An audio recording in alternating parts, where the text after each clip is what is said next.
deseo, eres tú, mi momento de amor, la alegría de vivir.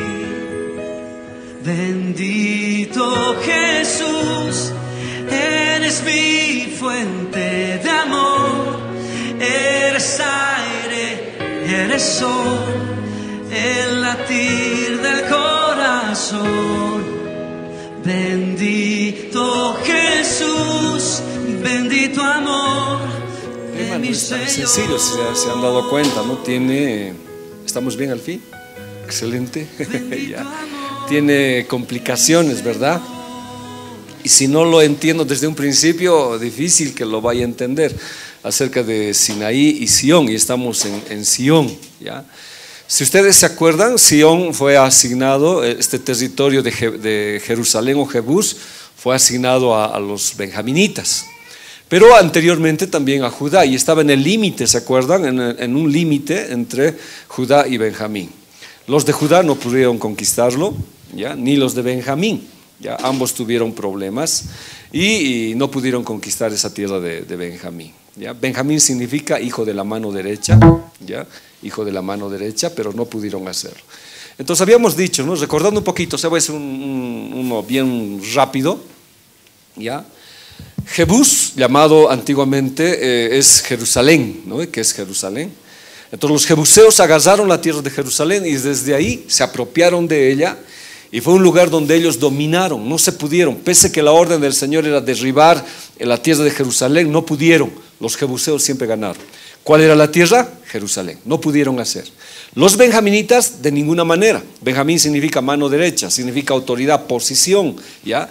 Ni los benjaminitas, ni los de Judá, que es alabanza. O sea, por ambos lados no pudieron avanzar. Entonces este hijo antes se llamaba Benoní, que significa hijo de la aflicción, del dolor, hijo con pérdida, etcétera, etcétera. Entonces su padre le cambió el nombre a Benjamín. Entonces la palabra Jebús, no olvidemos, significa trillado, pisoteado. Entonces ¿qué hace el enemigo? Pisotea, trilla, deja por el suelo, ensucia, despreciable, o sea, no deja subir. Entonces mientras uno no conquiste Jerusalén, esa es la condición, pisoteados los que están. Entonces es la tribu de Benjamín. Entonces igual con los de Judá, Judá es lo mismo. Judá significa alabanza, ¿ya? Entonces una iglesia cuando no alaba, no está conforme a eso, tiene problemas. Por eso se forman los hijos en la alabanza y en la autoridad, ¿ya? Entonces todo esto que hemos hablado nos va mostrando lo que es los jebuseos. Y ahí está más o menos Jerusalén. Si ustedes vemos, aquí está Jerusalén y está entre Benjamín y Judá, al centro. Benjamín significa hijo de la mano derecha, con autoridad, con posición, un hijo privilegiado, y Judá significa alabanza, elogiar a Dios. Lo que hizo Jebús es quitar la autoridad al hijo de Dios y que no tenga ninguna alabanza. Entonces la fortaleza lo tomaron ¿quién? Los jebuseos, y no pudieron tomar. Como David era un hombre profeta, como David era un hombre cantor, Dios le habló y él tenía que tomar lo que es Jerusalén. Ni los de Benjamín ni los de Judá pudieron, hasta que David fue el rey, ¿ya? Entonces desde un principio Israel fue un pueblo conquistador, ¿ya? Desde antes, aun cuando ellos estaban esclavizados, Dios le dio gracias y les ordenó saquear, o sea, les ordenó quitar, despojar a los egipcios. Esa es la condición, esa es la característica de los hijos de Dios. Esa palabra despojar es arrebatar, defender, redimir. O sea, Dios me ordenaba, me decía, quita lo que es tuyo. No permitas que el enemigo te quite tu familia, tu casa, tú salva, ¿ya? Tú haz. Entonces es un término militar. Los hijos de Dios tenían que ser hombres de guerra, pero Benjamín perdió esa capacidad, no tuvo autoridad, entonces andaba pisoteado, y menos había alabanza, que es Judá, vivían al centro. Pero lo que Dios quería que su pueblo era guerrero. La pregunta que hicimos, ¿no? ¿Quién despoja a quién? Por eso cuando estuvo David, ahí le dijeron, no vas a poder entrar aquí a la fortaleza, los cojos y los ciegos te van a botar. El enemigo sabe que nosotros podemos, pero había un sentido de humillación que los dejó sin autoridad a los hijos del Señor. Pero David, ¿qué hizo? Tomó autoridad, ¿ya? Y tomó la fortaleza de Sión. Y ahí hemos hablado, ¿no? ¿Quién nos va a separar del amor de Dios? Tribulación, angustia, persecución, nada. Y a cambiar la situación que hay en Israel por manto de alegría, no gozo para servir al Señor. Eso hemos hablado en la anterior clase, discúlpeme que no puedo volver a repetirlo. Entonces, Benjamín, su característica es lobo arrebatador, es agarra la presa y no la suelta. Una característica es este hombre Pablo, que su nombre es anteriormente Saulo, es un lobo arrebatador, ¿ya? No quiere, por eso Dios le cambió su nombre. No podía vivir en derrota, no podía vivir por los suelos, sino es un hombre que sabe batallar, que sabe agarrar. Por eso en Isaías, ¿qué dice? A ordenar que a los afligidos de Sión se les dé gloria en lugar de ceniza. Esa es la orden de Dios. No se puede vivir arrastrándose en las cosas. No podemos estar lamentándonos de nuestra condición. Tenemos un Dios y ese Dios es el Dios de Sión. ¿Y la orden cuál es? Que cambie su situación, ¿no? Que les dé una corona de gloria en vez de la corona de ceniza arrastrándose, y que sean árboles de justicia plantados, árboles que estén firmes en las cosas del Señor. Entonces por eso esta tribu es una tribu guerrera, ¿ya? El diablo viene a robar, a destruir, pero esta tribu guerrera le quita, aun cuando se les sorprende, ¿no? Lo que dice Proverbios 6:31, cuando alguien es sorprendido debe devolver la quinta parte más de lo que es robado, ¿ya? Entonces es una tribu guerrera que tiene que luchar ¿contra quién? Contra los jebuseos. Entonces el jebuseo es expulsado y David entra a esa batalla. Quiero ir donde queremos desarrollar. Desde aquí iremos. Yahvé ha elegido Sión. Uno se pregunta, ¿por qué no ha elegido otra nación? ¿Por qué no eligió Bogotá, qué sé yo, La Paz, Cochabamba, un país, Bolivia? ¿Por qué eligió Sión? Una nación, bueno, en este caso una localidad, porque Sión es una localidad, Jerusalén, dentro de la nación de Israel, que no pertenecía al pueblo de Dios. ¿Quiénes estaban a cargo? Los jebuseos.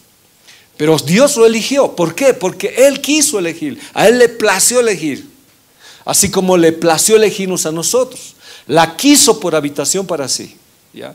Este es para siempre el lugar de mi reposo. O sea, Dios dijo, aquí voy a reinar, este va a ser mi reino. David llevó ahí el arca, ahí reposó, y Salomón construyó ahí el templo. Y él dice, no, aquí habitaré porque yo la quiero, o sea, yo la he querido. Entonces desde ese instante, hermanos, desde que David toma Sión, ese lugar se convierte en el reino físico de Dios, de alguna manera, aunque espiritualmente. Dios viene a reinar en Sión, Él es el rey de Sión. Y desde ahí Dios derrama abundancia para todos, ¿ya? Ahí se lleva la palabra de Dios, ahí hay cánticos, hay alabanza. Y el verso 16 dice, allí haré retoñar el poder de David. He dispuesto lámpara a mi ungido. O sea, de ahí viene la simiente de Jesús. Ahí nace Jesús, ¿ya? ¿Se acuerdan? En Jerusalén, ¿qué hombre apareció? Melquisedec. Un hombre que no sabemos su genealogía, su principio, su fin, pero en Sión, tal vez una ciudad celestial, hemos explicado eso. Abraham ahí ofreció a su hijo Isaac, ¿ya? Ahí también era el sacrificio de Jesús. David conquistó, la tomó y ahí construyó el tabernáculo, ahí llevó el arca, ¿ya? Y Salomón construyó un templo. Jesús caminó por esas tierras, obedeció las leyes y entró al templo. Y ahí se produjo la obra redentora. Por eso es que los jebuseos no querían que Jerusalén existiera. Y ahí murió y ahí se levantó Jesús. Ahora imagínense que Jerusalén no hubiera sido conquistado por David. No hubiéramos estado viendo una tierra de tanto acontecimiento. Ahora le dije, ¿no? Desde el primer día que fue conquistado Jerusalén, empezaron las batallas. Ahí nació la iglesia, ¿ya? Ahí los apóstoles sirvieron y ahí dijo Dios que iba a volver a retornar. ¿Qué dice la palabra? Y se afirmaron sus pies en aquel día sobre el monte de los olivos que está enfrente de Jerusalén. O sea, ese monte que estamos hablando de Sión es el mismo lugar donde Dios va a retornar otra vez. Y dice que esta vez va a volver, pero para hacer juicio. Y ese monte se va a partir en dos y va a haber un juicio, un valle muy grande, va a ser juicio.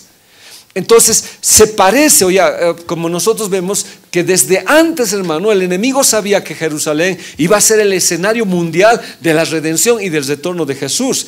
Y por eso no quiere por ningún motivo que se tome. Entonces, como David es profeta, un hombre que entiende, entonces marchó David con sus hombres. El primer acto de su reinado de David fue tomar Jerusalén. Él reinó en Hebrón como 7 años y luego dijo, no, necesito tomar Jerusalén. Era el centro, era un lugar, como le digo, estratégico, era arriba, no pertenecía ni al reino del norte ni al reino del sur. Entonces sí era estratégico para unir ambos reinos. Pero más que ser estratégico, Jerusalén se volvió el escenario mundial de todo. Entonces subió contra los jebuseos que moraban en aquella ciudad, los cuales hablaron diciendo: tú no entrarás acá. Ahora la pregunta es: ¿por qué? ¿Qué sabía el enemigo? O sea, ¿qué entendía el enemigo? Sabía que si toma Jerusalén iba a iniciarse el plan de redención, aunque ya se inició, pero iba a ser un complemento para el plan de Dios, que iba a ser la venida de Jesús. Entonces, ¿qué le dice? Tú no entrarás acá, pues aún los ciegos y los cojos te echarán. Queriendo decir, no entrará David. Pero David subió y tomó la fortaleza de Sión. Y dice que lo primero que agarró fue matar a los cojos y a los ciegos. ¿Ya? Ahora, uno de los problemas, hermanos, de no tomar Sión, porque vamos a ver que la iglesia también es Sión, ¿ya?, es no entender la ley de Dios. Un principio de Dios es bien importante y sencillo. Dice la Biblia: si te quedas ciego es porque no sabes la ley, no sabes lo que es la palabra de Dios. Y miren, pero acontecerá, si no oyeres la voz de Yahvé tu Dios, para procurar cumplir todos sus mandamientos, sus estatutos que yo te intimo hoy, que vendrán sobre ti todas estas maldiciones y te alcanzarán. Y Yahvé te herirá con locura y ceguera. Entonces, ¿producto de qué era la ceguera? De no entender la palabra del Señor. Entonces, cuando los jebuseos se paran, dice: tú no vas a entrar acá porque eres ciego, no entiendes la palabra de Dios. Pero se olvidaron que David es profeta, era un siervo de Dios. David estudió la Biblia, era un hombre de Dios. Entonces no era ciego. Un problema en la iglesia es la ceguera. Cuando nosotros tenemos ceguera espiritual, no entendemos los propósitos del Señor. Entonces nuestra alabanza no puede subir arriba. No cantamos en los momentos de problemas, no le alabamos porque estamos ciegos, no entendemos que Dios tiene el control de todas las cosas. El ciego se encuentra completamente incapacitado de comprender las verdades espirituales. Entonces hoy sí un poco yo pongo al contexto qué estoy diciendo. Hoy igual el enemigo nos está diciendo: pero ¿tú qué vas a hacer? ¿Con qué autoridad cantas? Si eres ciego, tú no obedeces la palabra de Dios, no vives conforme, no aprendes la palabra, entonces eres ciego. No puedes entender las verdades espirituales y no tienes una fe salvadora. Entonces, hermanos, no entender la Biblia es terrible. Pero lo más grave es que no puedo cantarle al Señor en victoria, porque en mí que hay derrota. ¿Se acuerdan que los jebuseos pisotean? Entonces existe un mundo de derrota. En cambio, el cojo se caracteriza por inestabilidad. ¿Y a qué dice la Biblia? Es falta de decisión, de vacilación. Un hombre que vacila. En 1 Reyes 18:21, ¿qué dice? Y acercándose Elías a todo el pueblo, dijo: ¿hasta cuándo van a estar cojos? ¿Hasta cuándo van a estar cojeando, saltando encima, vacilando? Y es más, dice: no, ¿hasta cuándo van a danzar cojeando? Entonces, ¿qué significa eso? No hay decisión. Entonces, una de las burlas del enemigo hoy día, hasta ahora, hermanos, él teme bien harto la alabanza. Teme bien harto que se exalte al rey. Que cuando estés tal vez en los suelos, teme que tú le alabes al Señor. Porque cuando le alabas al Señor, el poder de Dios viene en ti. O sea, tú estás confesando por la palabra, no eres ciego, que Él tiene el control de todas las cosas. Todo ayuda bien. Este tiempo Dios ha estado hablando mucho de eso en Viacha, en los discipulados. Todo ayuda bien. Entiendo la palabra, conozco la palabra. Entonces, como conozco la palabra, yo pues me quito mi situación de estar pisoteado y empiezo a alabarle al Señor. Y cuando uno empieza a alabarle al Señor, el enemigo tiembla. Porque cuando alabamos al Señor se desatan, hermanos, esferas espirituales terribles. Pero a veces uno tiene, ¿qué cosa? Falta de decisión, falta de convicción y vacila. Es por eso que uno está entre voy a la iglesia, no voy, que Dios no me vacila. Pero Dios le dice: no puedes vacilar. ¿Hasta cuándo? Es momento de ¿qué? De decidir servirle al Señor y pese a las situaciones, caminar. Es por eso que el enemigo se hace la burla de muchos de nosotros. Porque no tenemos capacidad de comprender qué cosa, las verdades espirituales. Y no tenemos estabilidad en la iglesia. En el discipulado del viernes hablábamos fuerte allá en Viacha. Y decíamos: ¿hasta cuándo? Esta situación no es para estar derrotados. Somos hombres que hemos comprendido la palabra y tenemos que seguir adelante, sea cualquiera sea la situación. Pero si uno es inestable, hermanos, no puede tomar nunca esa fortaleza. Dice que Dios mora en medio de la alabanza. Cuando yo le alabo al Señor, mi fortaleza es tremenda. Subo y tomo las situaciones. 2 Samuel 5:8 dice eso, ¿no? Y David dijo: todo el que hiera al jebuseo. Y una de las cosas que David dice: suban por el canal y hieran a los cojos y ciegos, aborrecidos. Una de las cosas que yo tengo que aborrecer, que es mi inestabilidad y mi falta de comprensión de la palabra. Debo odiar, debo aborrecer eso en mi vida. Más bien lo que yo tengo que agarrarme es saber más de la palabra de Dios. Por eso David dijo, elimínenlos, a ellos primero. Por esto dijo David, ningún ciego y ningún cojo va a entrar a la casa. Nadie puede servirle al Señor siendo ciego y siendo inestable. Uno tiene que comprender las verdades bíblicas y ¿qué hacer? Tener estabilidad, saberse agarrar del Señor. Entonces dice que David aborreció esas conductas que impiden la conquista. Entonces una de las cosas que a mí me va a ayudar mucho, que es entender su palabra, comprender su palabra. Ahora estamos en ese proceso, estamos aprendiendo los domingos, los discipulados. Yo entiendo su palabra, yo le alabo pues con gozo. Si alguien me dice, por cristiano te pasa esto, no, yo sé, todo ayuda bien. Antes en todas estas cosas yo soy más que vencedor. Él tiene el control de mi vida. Por un tiempo me dejará, pero con grandes misericordias me recogerá. Yo me defiendo con la palabra, que es la espada de Dios. ¿Y qué hago? Le alabo y le sirvo al Señor. Y mi estabilidad permanece. Creo las verdades de Dios. Decido en mi corazón y tomo pues la fortaleza. Hoy las iglesias, hoy los ministerios se desaniman cuando no hay lo que uno quiere o lo que Dios no les responde. A veces dicen, no, Dios no me ha respondido. Entonces ya es pues una respuesta. Si Dios no te ha respondido, es respuesta pues. Dios no quiere responder porque no está de acuerdo en una situación. Tomo la fortaleza y empiezo a conquistar. Ese es el objetivo que Dios me ha dado. Cojos y ciegos son insulto, hermano, del enemigo. Cuando no conozco la palabra, él se burla de mí. Y les dije alguna vez, creo que les compartí, ¿no? El enemigo conoce mis debilidades, sabe lo que soy y me insulta. Y no permite que yo tome mi fortaleza. Pero si yo conozco la palabra, dice, no, si alguno hubiere pecado, abogado tenemos para con el Padre, a Jesucristo. Y la Biblia dice, no, y la sangre de Jesucristo nos limpia ¿de qué? De todo pecado. Acérquense a Dios, dice. Entren confiadamente, pero cuando uno es culpado por el enemigo por no saber la palabra, él se burla y hace que tú estés inestable. La historia dice, ¿no? La historia dice que literalmente colocaron en los muros cojos y ciegos. ¿Para qué? Para hacerse la burla de David. Y estaban tan seguros que no van a entrar que David se ensó por un conducto de agua y los tomó ahí. ¿Ya? Entonces necesitamos tomar decisiones. Vayamos al Salmo 65:1. Al músico principal, Salmo, cántico de David. Tuya es la alabanza en Sión, oh Dios, y a ti se pagarán los votos. Yo te he prometido alabarte, Señor.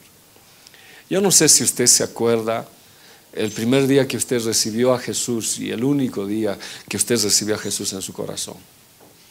Yo recuerdo. Y recuerdo que yo le dije, Señor, nunca te voy a dejar. Mi vida va a ser para adorarte. Y creo que las primeras veces hice eso, dejé mis estudios, dejé todo para servirle al Señor. Y le dije, nunca te voy a dejar y siempre te voy a alabar, Señor. Porque tuya es la alabanza en Sion. Señor, te voy a servir siempre. Han pasado muchas cosas, hermanos. Gracias a Dios por su misericordia. Estoy pagando mis votos. O sea, estoy cumpliendo lo que he dicho. Pero al cumplir mis votos, Él ha hecho fortaleza en mi vida. Entonces puedo agarrarme del Señor y cogerme en alabanza y decirle gracias, Señor. Tal vez puedan salir lágrimas del rostro, está en un momento duro, pero le doy gracias porque no hay nada que a Él se le vaya, hermanos. Entonces, por eso tiene que haber qué cosa en nuestras vidas: alabanza, gozo, servicio al Señor. Esos son mis votos. Perdón. Entonces, en ese lugar, en ese monte santo, se convirtió en alabanza y adoración. David trajo el arca y todos lo vieron. Ya no era prácticamente lo que nosotros tenemos antes. Antes no se podía entrar, pero cuando David trajo el arca, ahí entraron todos y la gloria de Dios bajaba. Ahora, si se están dando cuenta, van las dos cosas juntas: palabra y alabanza, palabra y alabanza. Y dice que la gloria de Dios caía. Ahí había sacrificio de alabanza, cantos, júbilos, gritos al Señor. Ahí aparecieron los profetas, los salmistas, y ese lugar estaba abierto para todos. Cambió el escenario totalmente. Ya no era como el templo antiguo, un escenario total diferente. Y la gente empezó a gozarse. Pues nosotros hemos recibido libertad, hermanos. No puede el enemigo esclavizarnos. Y desde el día que conocemos al Señor, le damos nuestros cantos, nuestras alabanzas. Allí hubo salmistas. Recuerdo los tiempos en la iglesia, les dije, no había como ahora tenemos salmistas, hermanos, ni había panderos de estas cosas. Pero Dios trajo y empezó la alabanza a crecer en la iglesia. Cantores, músicos, ministración profética. La gente empezó a hablar, ministraron los levitas, pero sobre todo la tribu de Judá. Pero ¿qué se estableció? Autoridad, Benjamín. Fuimos hijos de la mano derecha. Hubo sacrificios de adoración. Adoraban por turnos 24 horas, o sea, alabanza constante. Nunca en ese lugar faltó ministros de alabanza. Adoraban por turnos. Salía un ministerio, entraba otro, las 24 horas del día. ¿Ya? Y ahí que había revelación de la palabra del Señor. Entonces Sión era bien importante. Por eso el enemigo no quería que sea conquistado. De Sión salía la ley. Fue un lugar de unción y el Espíritu Santo reposó. Por eso Sión representa a la iglesia hoy. Yo sigo diciendo, ¿no? Cuando vengamos a la iglesia, vengan con gozo, hermano, porque usted está aprendiendo esto, está en esto. Porque si viene enojado, sin valorar lo que es, pierde lo que es Sión. ¿Ya? ¿Y qué hizo David? David moró en esta fortaleza. Eso es lo que quiero quedar claro. David no solamente la conquistó y luego le dijo, tómela, es nuestro. No, David vivió en ese lugar. O sea, lo convirtió en su fortaleza y le puso Ciudad de David. Cuando yo conozco al Señor, tengo que morar en la alabanza, hermanos. Tengo que morar en mi convicción de servirle al Señor. Tengo que morar ahí y edificar alrededor, desde mí hacia adentro. Edificar mi vida hacia adentro. Y no permitir que el enemigo me corte, me quite nada. Y David creció por esta decisión que él tomó. Nosotros decimos, la palabra prospera. Cuando tú alabas, se abren bendiciones. Si tú tomas una fortaleza, pero no la ocupas, no es pues un principio. Si tomas una fortaleza, debes tomarla. Entonces, si la alabanza ha sido parte de tu vida, no la sueltes nunca. No permitas que el desánimo caiga en tu vida. No, mora en la fortaleza. Mora en la fortaleza. Si tú has tenido victoria sobre el enemigo, no permitas que el enemigo vuelva a tomar la fortaleza. Y no permitas nada. Forma barricadas. Toma esa situación. Vamos a tener conflictos, el cristiano sufre, el cristiano pasa momentos difíciles, pero Él es mi fortaleza. Hay una alabanza que dice, ¿no? El gozo del Señor mi fortaleza es. No sé si conoce. El gozo del Señor mi fortaleza es. ¿Quién conoce? El gozo del Señor mi fortaleza es. El gozo del Señor mi fuerza es. Si tienes ese gozo, puedes tú cantar. Y cantan. Si tienes ese gozo, puedes tú silbar. Nada, ¿no? Si tienes ese gozo, puedes tú saltar. El gozo del Señor mi fuerza es. A ver si lo cantamos, ¿ya? Porque tu fortaleza es Dios. Entonces, cuando es tu fortaleza, por más que el enemigo venga a pisotearte, te levantas en el nombre de Jesús. Cuando veamos Jesús cómo canta en la cruz, te vas a quedar impresionado con él. Si Jesús cantó en la cruz, ¿quiénes somos nosotros para no cantarle al Señor? Y el enemigo tiene un miedo terrible a la alabanza. Porque la alabanza no solo es un canto cualquiera, sino la alabanza es expresar. Alabar significa elogiar, cantar las virtudes de aquel, es decir lo mejor de Dios. Por eso es que la alabanza tiene que tener un contenido de buena letra, letra bíblica. Entonces, pues, cuando cantamos, elogiamos al Señor. Entonces no cantamos pues solito he nacido, solito voy a vivir. No es eso. Sino cantamos y decimos, Él tiene la fortaleza en mi vida, Él me hizo. Entonces decimos, los hijos de Sión. Entonces uno se goza en las cosas del Señor. Entonces por eso el enemigo odiaba. Entonces David, ¿qué hizo? Morar, ya sabes la palabra.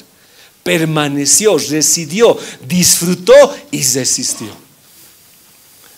Ahora, es cierto, no siempre es fácil, no siempre es sencillo, pero la Biblia dice, el que está alegre, en Efesios, que dice el que está alegre, en Tesalonicenses, ¿no? El que está alegre, cante alabanza, y el que está triste, adoración. Ore también, dice, no levantes, está bien, pero, o sea, no se deje. Entonces David dijo, yo voy a permanecer acá. Ahora, yo le pregunto, ¿los jebuseos habrán tratado de reconquistar? Sí, pero no pudieron. David permaneció, residió. Yo vivo en la alabanza. Yo vivo en la alabanza. Quien no llega a la alabanza no está listo para irse donde el Señor. Porque cuando nos vayamos con el Señor tal vez ya no haya prédicas. Porque este es el tiempo que aprendemos. Pero ¿qué sí va a seguir habiendo en el cielo? Alabanza. O sea, no va a decir, no, yo voy a ir a la palabra, es mejor. No, allá va a haber alabanza, constante alabanza al Señor. Entonces, ¿dónde nos entrenamos en la alabanza? Aquí. Si cantas aburrido y no quieres alabar, no estás permaneciendo, no estás residiendo. Y la alabanza resiste al enemigo. Hay muchos testimonios. Yo siempre recuerdo a la hermana Rebecca Brown, que ella hablaba. Ella había tenido mucho contacto con Satanás, estaba en una vida muy dura ella. Y un día ella literalmente cuenta, ¿no?, que los enemigos, Satanás vino a destrozarlo y le puso algo para rodear, la lastimaban, dice. Y ella no sabía qué hacer. Y escuchó una voz que le dijo, alábame. Y dice que ella así postrada, arrodillada, destrozada, empezó a alabarle al Señor. Y vio espiritualmente cómo el enemigo escapaba ante la alabanza y Dios hacía estragos. La alabanza es importante. No la vemos, pero sí Dios escucha la alabanza. Entonces, cuando avancemos más allá, Dios decía, alaben. Ustedes no vayan a la guerra, solamente canten. Digan, porque para siempre es su misericordia. Y dice que Dios hacía confusión sobre el ejército enemigo. Entonces, por eso Dios me está diciendo, permanece en la alabanza. Ahora, como venga, tal vez vengo mal, tal vez vengo con una situación crítica, pero ahí yo cambio, vengo delante del Señor, me arrodillo, oro, le digo, Señor, yo voy a permanecer, voy a decidir, voy a disfrutar la alabanza. Entonces tomo ese territorio. Si no, ¿para qué he tomado la fortaleza de Sión? Entonces yo agarro la fortaleza, ¿ya? Y posteriormente lo que hago es destrozar todo eso y fortalecerme. Porque evangelizar sin discipular es hacer la gran omisión, no la gran comisión. Es igual es la alabanza. La alabanza es parte de mi vida. Canto al Señor. Bueno, a ver, tal vez puede ser que no canto bien, no soy desorejado, qué sé yo, pero mi intención es alabarle al Señor y que Dios me escuche a mí. Y yo ahí hago estragos, ¿ya? Hago estragos en las cosas del Señor. Y Él edificó, le puso cimientos. ¿Por qué creen que tenemos este curso? Ya no es un seminario, es muy largo, ¿no? Ni es un taller siquiera, es un curso prácticamente. ¿Por qué tenemos? Porque le ponemos cimientos, sabemos para qué venimos, cuál es la alabanza, construimos, hemos visto los límites de la alabanza, la fortificamos y la establecemos. Entonces, ¿quién nos puede quitar el gozo de servirle al Señor? Yo le sirvo a Dios, ya tengo cimientos, nada me puede ser. Como Pablo decía, ¿quién nos podrá separar del amor de Dios? Tribulación, no, yo ya tengo cimientos, yo le voy a adorar al Señor. En un video que vamos a ver, también ya lo estoy alistando, vamos a ver cómo a un hombre lo agarran, lo apresan, lo vuelven casi loco. No sabe el día, no sabe si es de noche, no sabe la hora, no sabe nada. En Rumanía sucede esto. Y este hombre fue testimonio vivo en otras naciones, predicando el Evangelio. Él llevaba las marcas en su cuerpo, las marcas de Cristo, en todo lo que hicieron con él. Alguna vez les dije, y hablamos la primera vez, les hacían hacer la Santa Cena, Señor, con excremento y con orín. Era terrible como los hicieron. Entonces, cuando los metieron a la cárcel, ¿él qué hacía? No tenía panderos, no tenía nada, en una oscuridad, y sobre excremento, ¿qué hacía? Hacía ritmo con sus cadenas. Y así alababa al Señor. Y él recibía fortaleza. Un instrumento que Dios le ha dado. Entonces yo tengo que edificar mis cimientos. Vamos a tener problemas, hermano. No le estoy diciendo que usted no va a pasar problemas. Vamos a tener. Pero ¿cuál va a ser la manera de enfrentar al enemigo? Alabanza, palabra. Tienes que estar edificados en bases. Yo tengo que estar edificado en bases. Pues la palabra milo, dices, edificó milo, significa baluarte, fortaleza, rampa de ataque. O sea, no solamente se fortaleció, sino atacó. Por eso dice pues la alabanza que cantamos, ¿no ve? ¿Cómo es? Los enemigos del Señor. ¿Cómo? A ver, cantemos por favor. A ver, 2, 3. Los enemigos de Yahvé son tenidos por vanidad. No escucho. Sus adversarios también son como el tamo ante él. Él es Yahvé, es vencedor. Yahvé es vencedor. Yahvé es el Dios de los dioses. Y esto me gusta a mí. Decapitó a Dagón, Dios de los filisteos. Cortándole las dos manos, lo redujo a vanidad, avergonzó a Baal y a todos sus profetas. Fue grande la victoria que Yahvé no... Eso es Milo, construyó fortaleza. Y en la fortaleza, o sea, yo le dije alguna vez, no es solamente recibir ataque del enemigo. Alguna vez hay una alabanza que dice, al taller del maestro vengo, estoy destrozado, mi casco derribado, mi escudo al taller y lo reparo, y otra vez a la batalla, y otra vez el pobre al taller. No, lo que es atacarle al enemigo, hermano. No solamente es resistir, sino atacar. ¿Y con qué ataco? Con palabra y con alabanza. Por eso dice David, construyó un baluarte, fortalece una rampa de ataque. Por ejemplo, cuando cantamos, pues avergonzó a Baal, que cree que le gusta que le cantemos eso, pero estamos cantando que la gloria de Dios y estamos atacando. A ver, otra canción de ataque, a ver, ministros, de ataque, de guerra. Con mi Dios yo saltaré los muros. Con mi Dios ejércitos derribaré. Y dicen, edificó de Milo hacia adentro. La palabra adentro es Bayit, casa, familia. Esto es lindo. Entonces cuando yo estoy listo, tengo cimientos, yo edifico y defiendo mi familia en ataque, ¿ya? Desde mi zampa de ataque, defiendo a mi familia, a mi casa, porque Dios es mi fortaleza. Por eso en la casa tiene que haber siempre alabanza, hermanos. Siempre tiene que haber, siempre. Bueno, cuando yo trabajaba en ferrocarriles, en la parte mecánica, tenía un compañero de trabajo que siempre le metía música mundana, y yo callados estar, y me insultaba a mí. Y un día, yo siempre cantaba, y un día estábamos en la fosa arreglando el sistema de aire, el sistema mecánico, y yo estaba cantando. Y cuando escucho a mi lado cantar junto conmigo, está cantando, o sea, tanto cantar se le pegó, pues. Así como el enemigo hace que se nos pegue alguna situación, igual hay que hacerlo. Y él mismo se sorprendió, ¿qué estoy cantando? Yo le dije, gloria al Señor. Entonces por eso dice la Biblia, ¿no ve? El que cree en mí, como dice la Escritura, de su interior correrán ríos de agua viva. Voy a tener problemas. Y es más, tal vez lo tengo y uno está mal, pero yo voy a tomar fortaleza y voy a guardar mi familia. Porque la Biblia que dice, heriré al pastor, ¿qué más? Y las ovejas se esparcirán. Es que mejor orar al líder, qué mejor de destrozar al líder de la casa. Qué mejor para el enemigo atacar al líder de la casa. Por eso el sacerdocio que Dios pone es tan especial, que si el hombre no puede, asume la mujer. Porque si ataca a ese enemigo a la familia, al linaje, puede atacar toda la familia. Entonces necesitamos tomar nuestro sacerdocio. Job, ¿qué dice? Mire, ¿no le ha cercado alrededor de él y a su casa todo lo que tiene?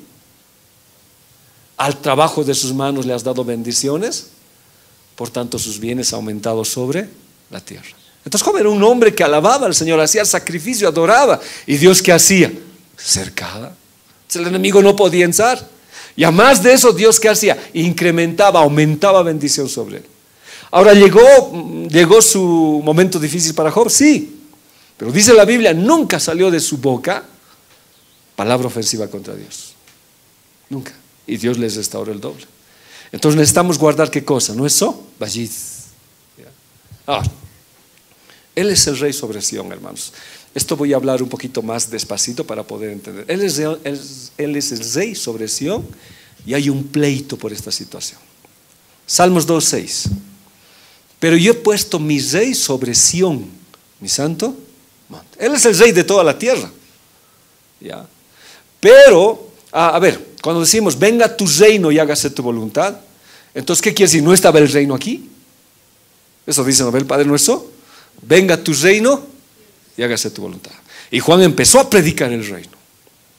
Entonces cuando el hombre falló, hermanos, cuando el hombre se equivocó, y como hemos predicado alguna vez los tres reinos, el hombre al fallar instauró, o sea, permitió que otro reino entraran en la tierra, y es el reino de Satanás. Y hemos dicho, ¿no?, cómo da vuelta Satanás en el mundo. Y ese reino trajo confusión, trajo anarquía, trajo muerte. Caín mató a Abel y la historia está plagada de muerte y de pecado. Y el hombre hizo su reino e incrementó la maldad. Entonces el reino de Dios no estaba ahí, estaba, pero tenía que estar oficialmente puesto. Cuando David llegó, hizo eso. Y Dios escogió Sión. Y ahí puso ¿a quién? A su rey. Desde ahí literalmente el reino de Dios vino a la tierra. O sea, David hizo algo bien especial, que tal vez nosotros es bien difícil de entenderlo, ¿no? El reino de Dios físicamente y espiritualmente se instauró en Sión. Y de ahí David empezó a conquistar todo, pues hermano. Pero ahora ese mismo reino ha sido puesto sobre otra Sión, que es la iglesia. Y Él es el rey. Y sobre este monte yo tengo que expandir el reino de los cielos. Por eso la alabanza es fundamental. Isaías 34:8. ¿Me ayudan, por favor? 2, 3.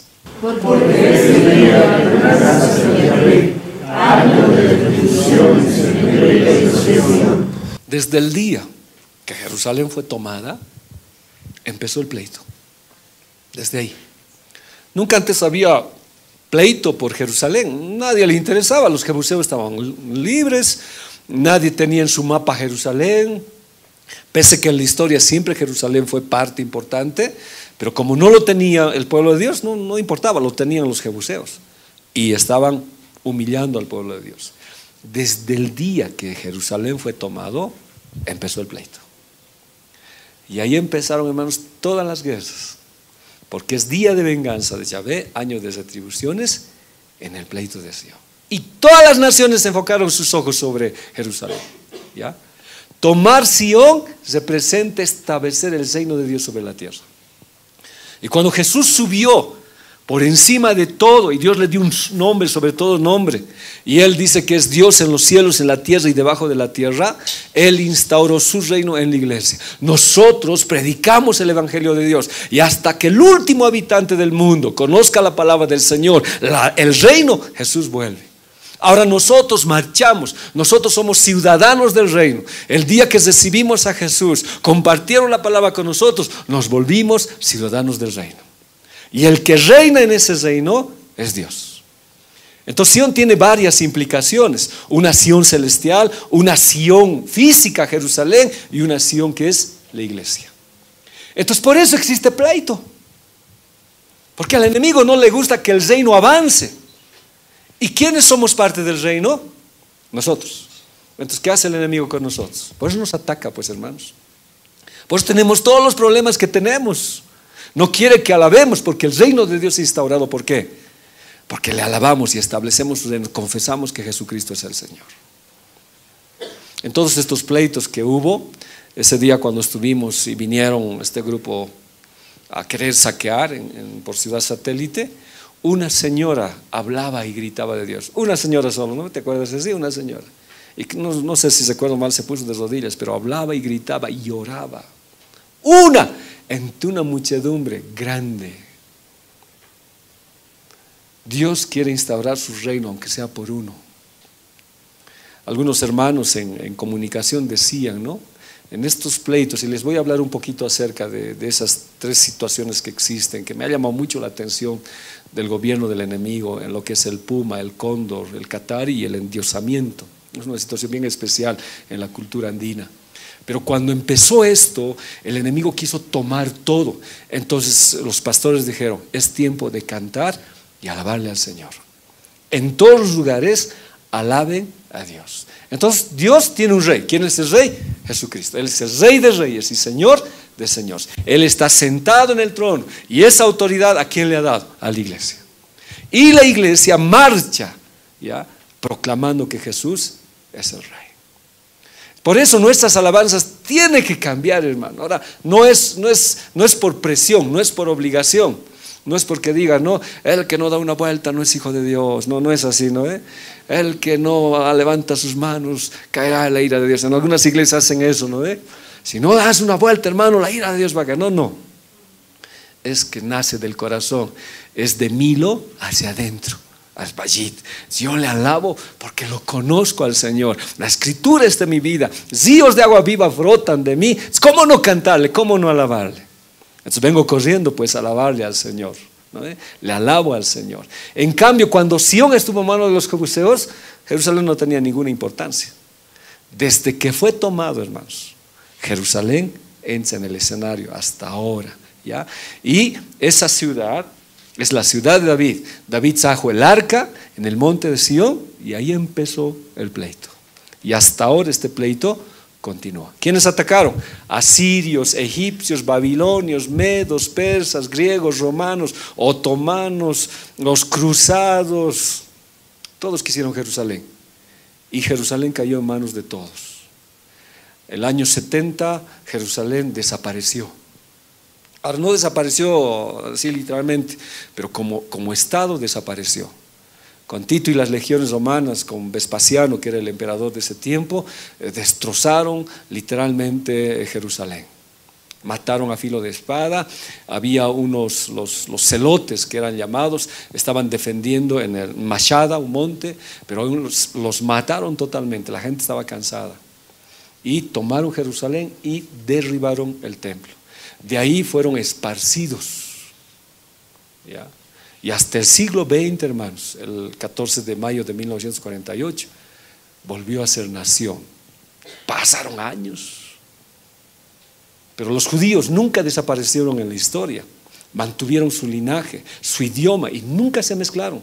Aunque ha debido haber casos, pero los judíos eran una raza que nunca se mezcló.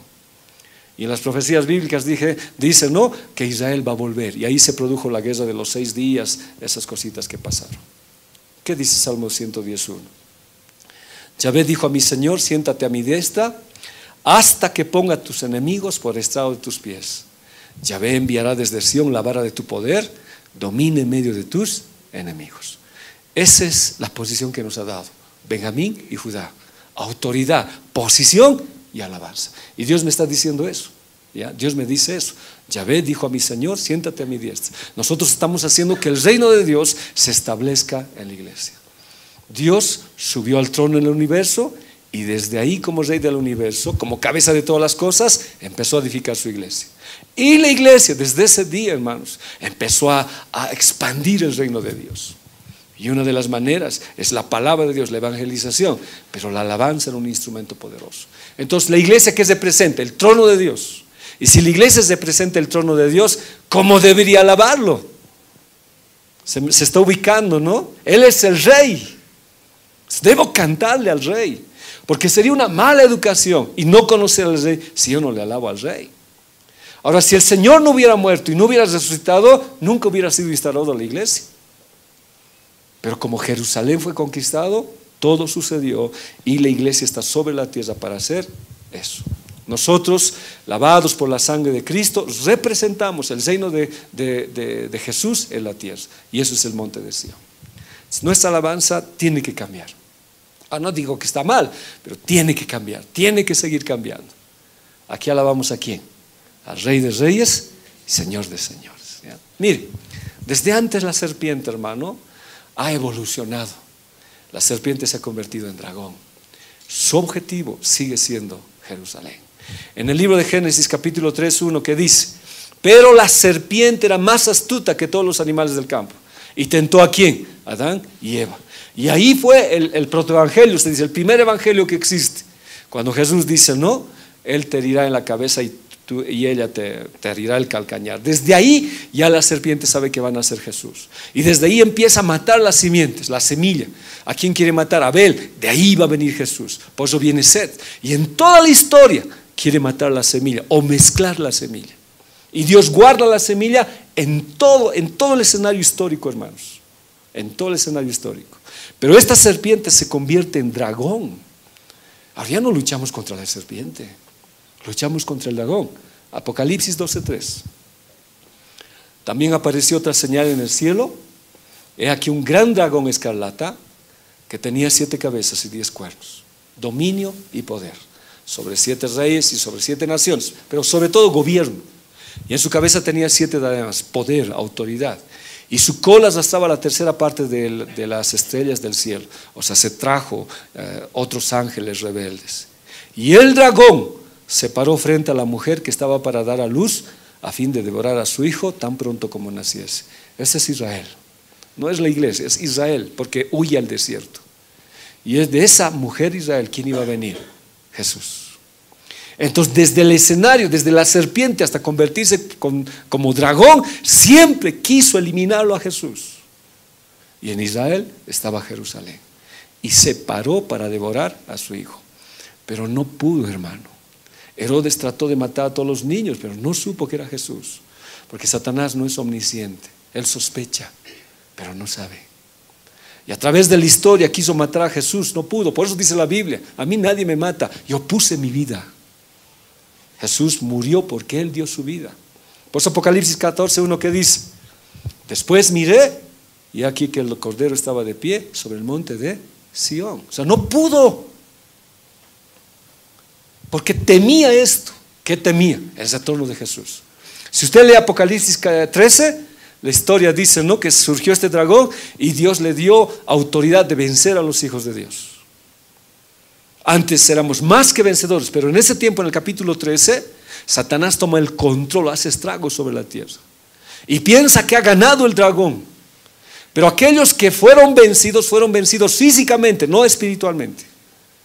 Ellos lo vencieron al dragón.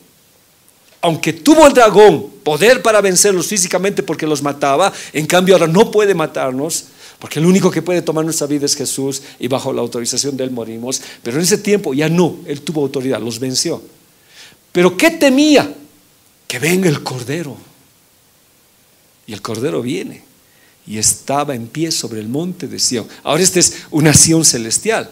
Con él 144,000 que tenían el nombre de él y de su padre escrito en la frente, que habían salido de la gran tribulación. Por eso el enemigo impide, hermanos, la alabanza, impide el conocimiento de la palabra de Dios, impide que te congregues, impide que te santifiques, porque Cristo viene y viene el Cordero en Sion. Ahora, Cordero también significa humilde, manso, porque no viene como león, es Cordero. Porque el único modo de conocer a Cristo es la humildad, el servicio, la cruz, hermanos. Como Cordero fue al matadero, dice. Y hoy tenemos que tener humildad de conocer al Señor. No hablo de una humildad que lo sufre todo, no, estoy hablando de una humildad de reconocer a Dios como Rey, de conocer nuestros pecados, pero también ser guerreros en la tribu. Y Jesús es el Cordero. Y para estar en el monte de Sión necesito tener su naturaleza, su característica, ¿ya? Necesito. Entonces, el pleito de Sión continúa, ¿ya? ¿A quién da el hombre su corazón? La pregunta es, ¿no?, ¿a quién da el hombre su corazón para que reine? Una iglesia representa el reino de Dios en esta tierra. Entonces nosotros tomamos fortaleza, Dios es el Rey, pero ¿yo a quién le doy mi vida? Hay una alabanza que cantamos y decimos, ¿no?, Jesucristo es Rey. ¿Se acuerdan? Postrados a sus pies, linda canción. Él es el Rey. Y cuando Él es el Rey, el enemigo tiembla. Él quiso subir a lo alto, tomar el reino de Dios. La iglesia tiene que alabar, tiene que adorar. No importa si sea uno o sea dos, tenemos que adorar. Este pleito, hermanos, ha surgido a través del mundo. El Salmo 2:6 dice, yo he puesto mi Rey sobre Sión y mi santo monte. Pero desde ese día el enemigo ha intentado destruir Jerusalén y la iglesia. Israel es el único pueblo que ha mantenido su originalidad, su pueblo, su idioma, ¿ya? Y es el único pueblo y nación, ¿ya?, que lo conquistaron varias veces y dispersada 2 veces en la historia.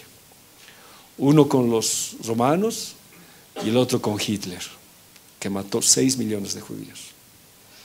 ¿La intención cuál era? Destrozar a Israel. No hay otro pueblo igual, ¿ya?, en el planeta que lo hayan conquistado tantas veces. Y como les dije, el año 70 no había ya residentes en Jerusalén.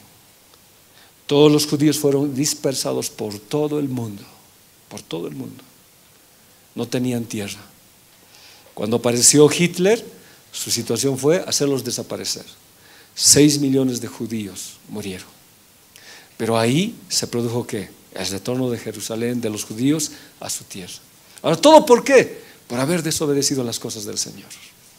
Israel supo, entendió. Miren, haremos un poquito de historia. ¿Quiénes lo conquistaron primero? Los babilonios. Pero antes de los babilonios estaban los sirios, ¿ya? Y los babilonios entraron y Nabucodonosor conquistó el 597 y el 576 antes de Cristo. ¿ya? Tomó a Joaquín y a toda la clase alta y los llevó y destruyó el templo. Pasaron los babilonios y llegaron los persas con Ciro.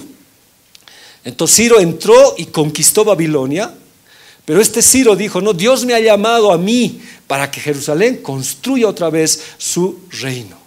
Y edificaron otra vez, el templo, y edificaron otra vez el templo. Pero ahí llegó Alejandro Magno y conquistó el imperio medio persa, ¿ya?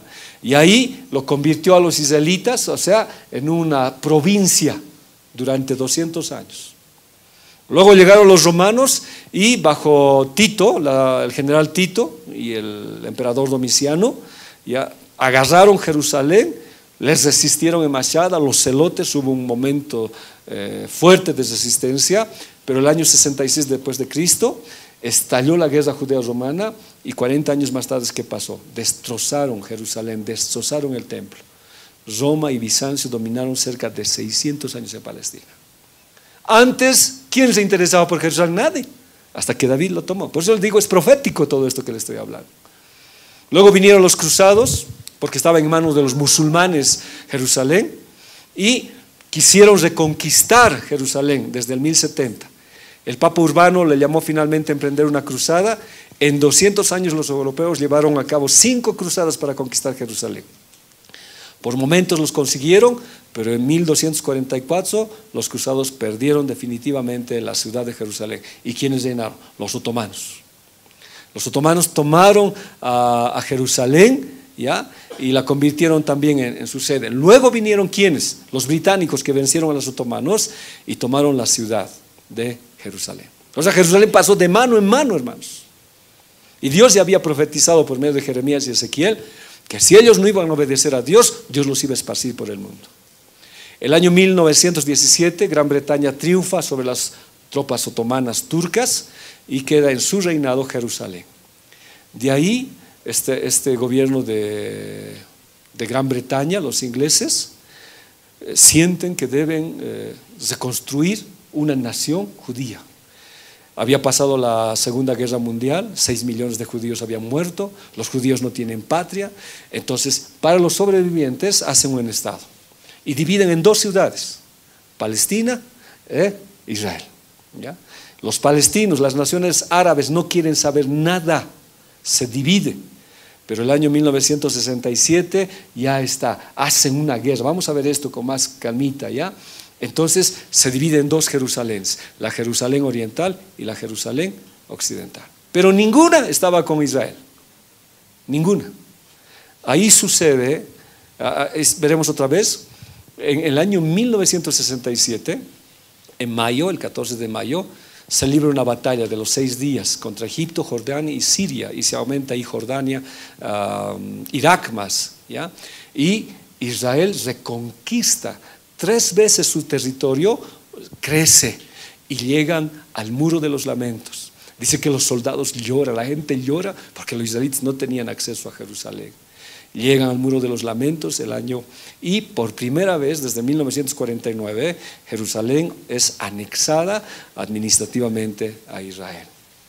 Actualmente, hermanos, Bolivia no reconocía a Israel como a su embajada, ni teníamos relaciones. El anterior gobierno cortó todo eso y era un odio acérrimo que tenía Israel. ¿Quiénes estaban más en Bolivia?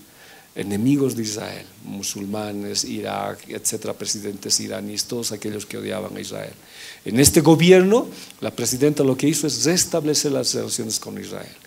Y la Biblia dice, ¿no? Quien bendice Israel, quien bendice Jerusalén, Dios lo va a bendecir. Entonces se establecieron. Entonces Jerusalén se convirtió en un obstáculo para todo el mundo, especialmente para los palestinos.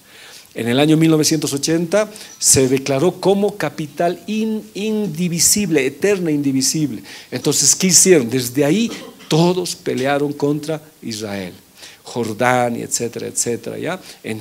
Y la organización de países de Palestina, la OLP, hizo guerra con Israel. Ahora, le menciono un poquito esta situación. ¿Qué pasó? La guerra de los 6 días. O sea, ¿por qué estoy diciendo? Por la alabanza. En mayo de 1967, este hombre Nasser, ¿ya? Gamal Abdel Nasser, se llama así, es el hombre que está abajo, es el presidente de Egipto, Él dice, no podemos permitir que Israel viva. Y hace una confederación de 5 naciones árabes, la Biblia habla acerca de esto, y entre ellas está Siria, Egipto, y hacen una guerra contra él, y dice que cierran un lugar que se llama el estrecho de Tirán, como el canal de Panamá, para que no pasen los barcos judíos. Ahí sabe Israel que es una guerra contra ellos. Y este presidente Gamel Abdel Nasser hizo un llamado para lanzar a los judíos al mar. Y lanzó conferencias. Todo el pueblo árabe estaba loco por destrozar a los judíos.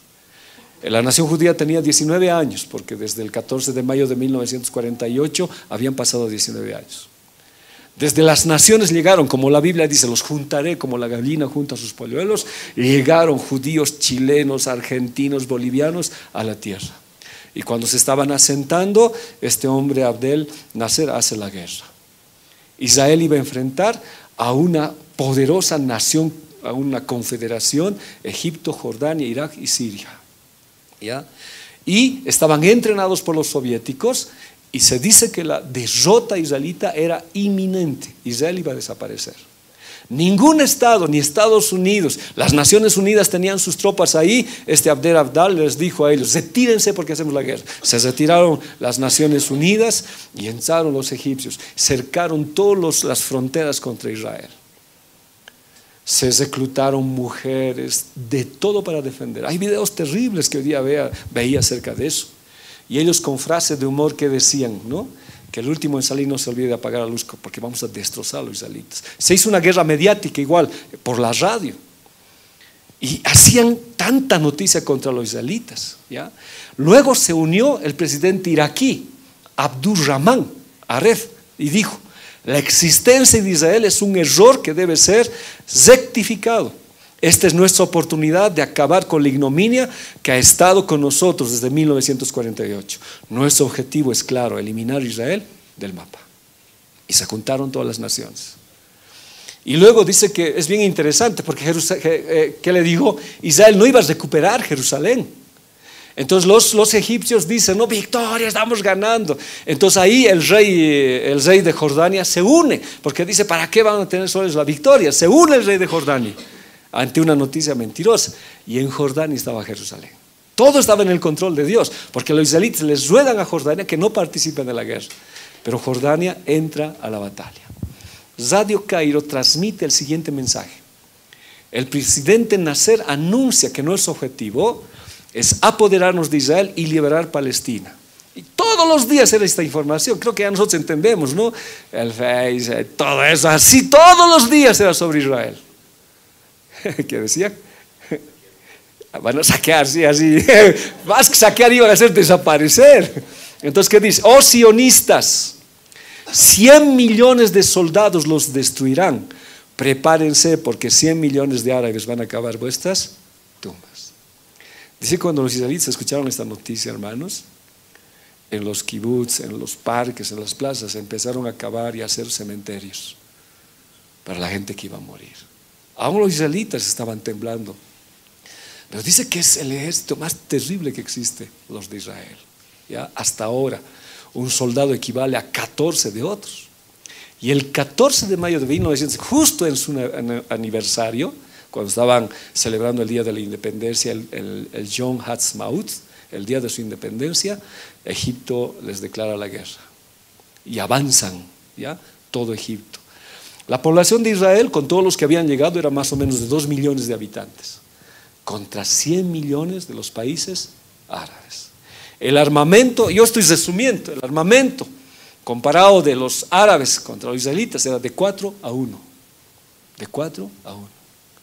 Pero Israel se unió, dice que desaparecieron los partidos políticos y se unió para resistir. Hubo un ministro de defensa que era de la paz, no quería la guerra, así es que lo tuvieron que sacar y entró otro, Moshe Dayan, creo que es su nombre. Él entró y él hizo cosas terribles, tremendas. Antes de ir al ataque los mandó a todos sus soldados a la playa y a sus soldados y soldadas, no sé cómo decir, los mandó. Egipto se enteró, todos los soldados están ahí bañándose. Egipto no están preparados, dice. Pero Israel ya estaba preparado, era una estrategia que había hecho este hombre, ¿ya? Los árabes tenían aviones MiGs, que eran casi invencibles. En cambio Israel tenía aviones franceses antiguos. Pero Israel se sometió a Dios. Inclusive un general, David Ben Gurión, si no recuerdo mal, entra y dice que no era cristiano, él reconoce que la mano de Dios está ahí. Dice que Israel preparaba cajones de madera para los funerales y cavaba miles de tumbas en los kibutzim y en los parques nacionales a la espera de lo peor, porque de verdad la guerra era en contra de ellos. Un soldado israelita dejó a su esposa 3 pastillas de cianuro, no quería que su familia quede en manos de árabes. Algo parecido, ¿no?, al saqueo. Cuando se despidieron, todo eso, y ahí Dios intervino de una manera especial. Israel decidió atacar el día lunes 26 de Iyar de 5727, o sea, en su calendario judío. Para nosotros 5 de junio de 1967. Cuando Moisés Dayan se entera de esto, dice: no permitamos que ellos nos ataquen primero, nosotros vamos a atacar, porque si ellos nos atacan vamos a quedar destruidos, ¿ya? Y en la madrugada era una maniobra suicida ante el poderío árabe. Pero suceden algunas cosas, ¿ya? El 5 de junio, el 4 de junio, el gobierno palestino tiene una reunión en la península del Sinaí. Y los israelitas no sabían esto. Y dice que está el vicepresidente egipcio, el ministro de guerra, el que debía dar las órdenes, y el primer ministro de Irak. Se reúnen. Y un día antes, el 3 y el 4 de junio, hubo una fiesta. Una mujer que danzaba con el vientre, ¿qué se llaman las mujeres que? La danza del vientre, ¿ya? Entonces fueron a mirar, dice, la danza del vientre. Y al día siguiente se fueron a la cumbre. Todos los oficiales, no quedaron oficiales. ¿Y qué pasó? Tenían que ir en un vuelo. Entonces los egipcios, ¿qué deciden? Les dicen: no, el 5 de junio, de 7 a 8, corten los radares, todo eso, porque vamos a viajar, a no ser que nos confundan con los enemigos. Entonces quiten toda actividad de artillería, defensa, de 7 a 8 de la mañana, para evitar el error de que los aviones puedan ser derribados confundiéndolos. Y ese día Israel, sin saber esto, planificó el ataque de 7 a 8. Es increíble lo que Dios estaba haciendo. Así, mientras los aviones israelíes sobrevolaban, ellos se habrán despedido, la situación era crítica, fueron con poca esperanza de destrozar. Los sistemas de defensa estaban suspendidos. Dice que algunos se enteraron, pero no pudieron descifrar. Anunciaron, se olvidaron, y no había nadie, porque todos estaban allá, y como habían tenido su fiesta, peor todavía, no había quien haga la defensa. Y dice que Israel destrozó prácticamente con sus pocos aviones. A las 8 menos cuarto llegó, ¿ya? Pero fue tarde la reacción egipcia. Intervención divina. Hablaron muchas cosas los israelitas. Israel no sabía nada de esto, pero Dios sí. Y destrozaron, dice que destrozaron las plataformas de despegue, y una vez que destrozaron, los aviones no podían partir, destrozaron prácticamente todo. El 5 de junio a las 7:46 AM, los aviones israelíes destruyeron completamente la fuerza aérea egipcia en tierra en 6 días. Nunca hubo una guerra de 6 días, dice. Fue un hito, el mundo se sorprendió. ¿Ya? En 6 días Israel triplicó su territorio. Y dice que seguían entrando, ya estaban entrando a Damasco, a Egipto. Y los egipcios pararon y hicieron un acuerdo de paz. Se estaban entrando a Jordania, perdón, Egipto es Cairo, ¿no? Perdón. Se estaban entrando y hicieron un acuerdo de paz. Cuando estaban en Jordania, Damasco, los jordanos dijeron: no, haremos paz, porque si no se iban a entrar hasta Egipto y hasta Damasco iban a entrarse. ¿Ya?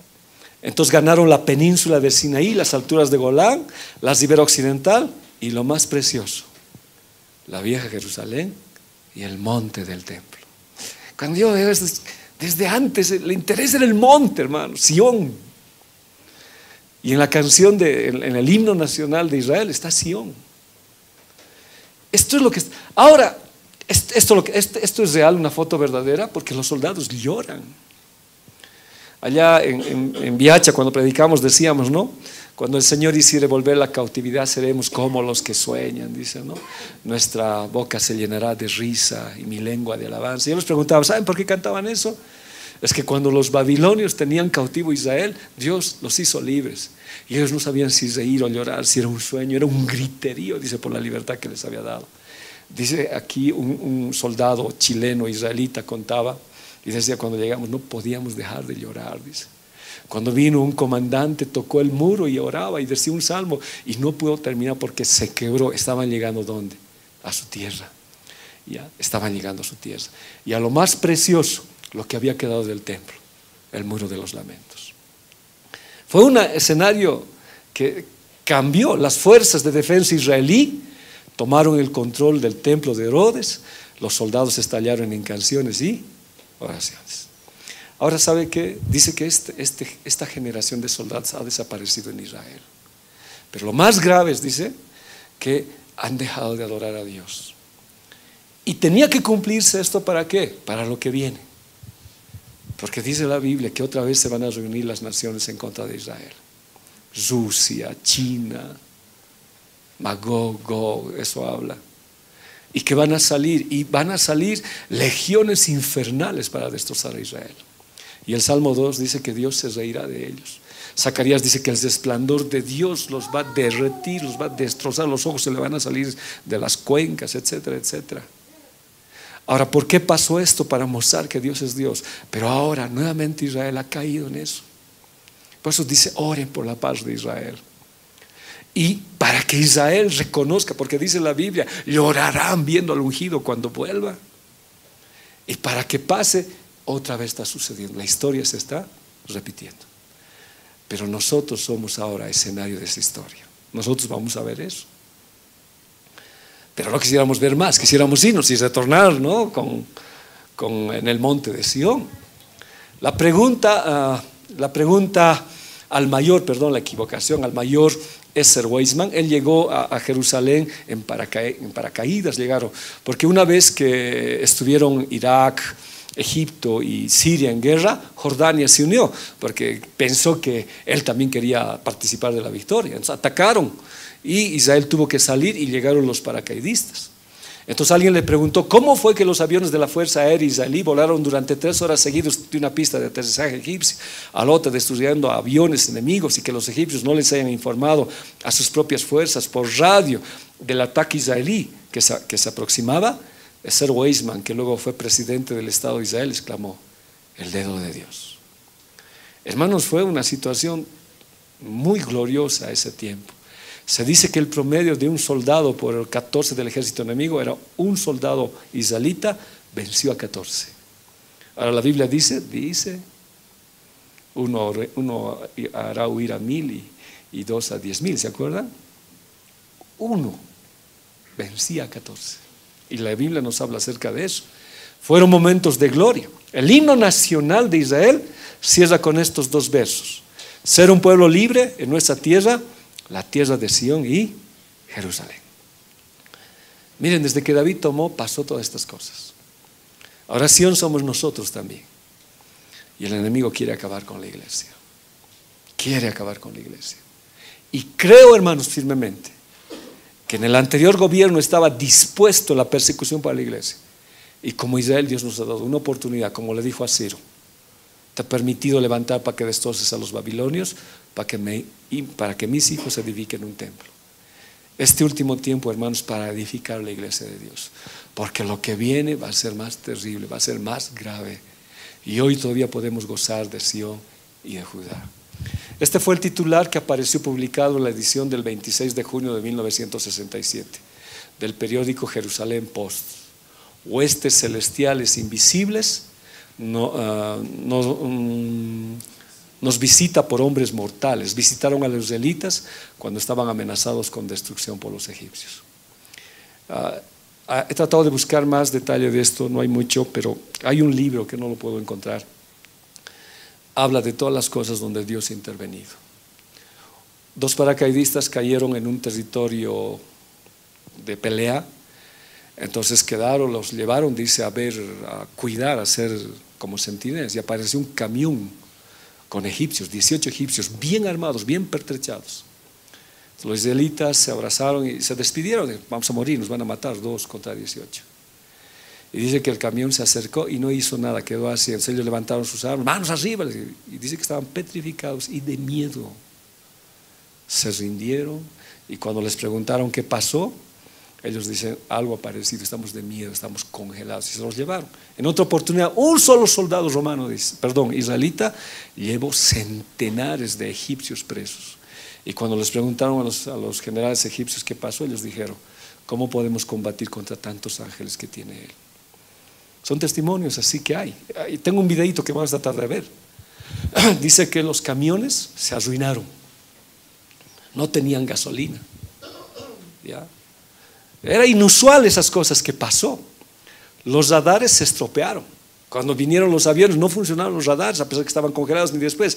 Cuando volvieron los aviones, dice, a su tierra, después de haber hecho toda la masacre, es decir, sonaron, dice, ¿no?